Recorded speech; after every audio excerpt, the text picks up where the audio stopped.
Hey folks, welcome back to part 3. In this section, we're going to talk about equipment grounding conductor sizing and a few other considerations.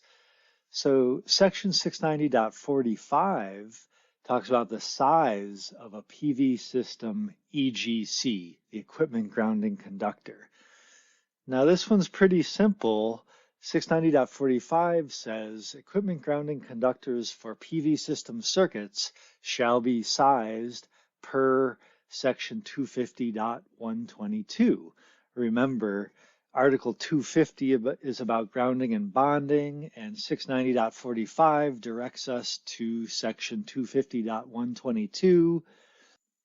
And perhaps one of the modifications in 690.45, it tells us if there is no overcurrent protection device in the circuit, we should use the assumed OCPD rating calculated from 690.9b.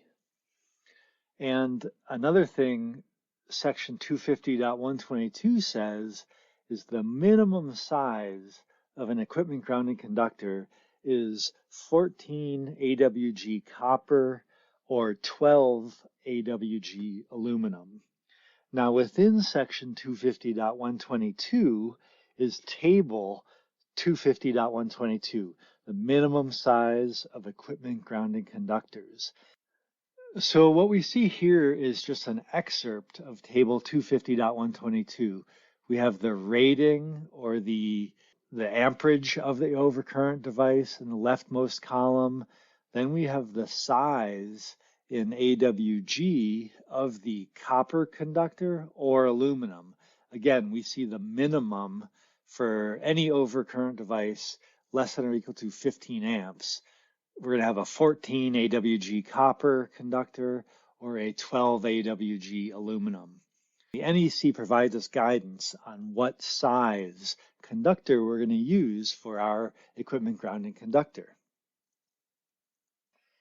There's an interesting sentence in section 690.45 that's specific to voltage drop and equipment grounding conductor size in PV system circuits. So this particular sentence says that increases in the equipment grounding conductor size to address voltage drop considerations are not required on PV system circuits.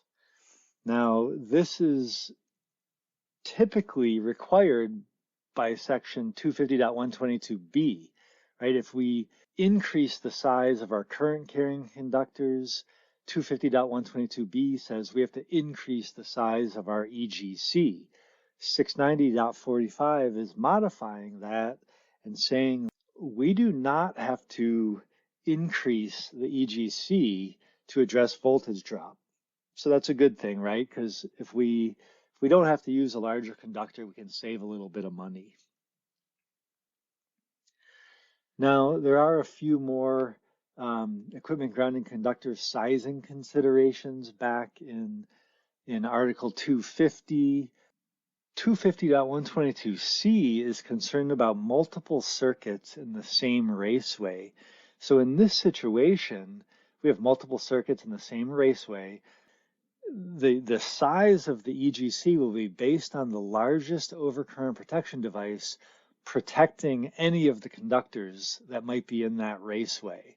Now, when I say raceway, right, it's not just a conduit. Again, it could be an auxiliary gutter or some other type of metal enclosure. We're going to size the EGC based upon the largest overcurrent device protecting any of the conductors in that raceway. And then section 250.122f talks about parallel conductors in separate raceways.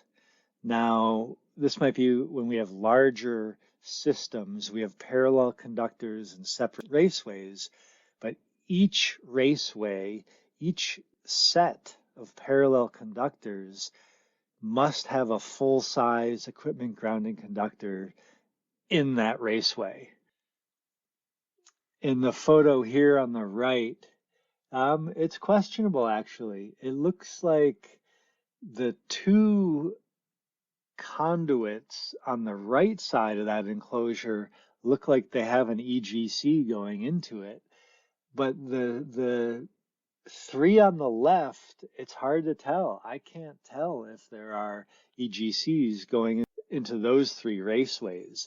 And now I'm assuming that those are all paralleled conductors. And then a few more equipment grounding conductor installation considerations. So we've already mentioned 690.43c says that the EGC must be in the same raceway or grouped with the current carrying conductors leaving a PV array. We talked about that in the previous recording.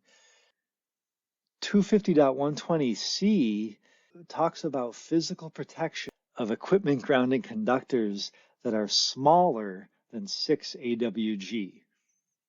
So that means any EGC that is 8 AWG or less must have some sort of physical protection. Often that's putting that EGC in a conduit or a raceway, something that's going to provide it protection. And then section 250.118 tells us what are allowable types of equipment grounding conductors. There's a good amount of different types of things we can use as conductors, not just wires like copper or aluminum conductors, but we might be able to use metal raceways or metal pieces of equipment that are allowed per 250.118. The photo on the left, it looks like we have our current carrying conductors leaving the array, and I do see a green wire going into each of the three conduits. Is this acceptable? You might have to talk with your AHJ and learn how to, quote, argue your case. And by learning the NEC and the specific language we use, it's going to go a long way when you're talking with inspectors. Thanks for joining me for part 3. I'll see you in part 4 when you're ready. Thanks.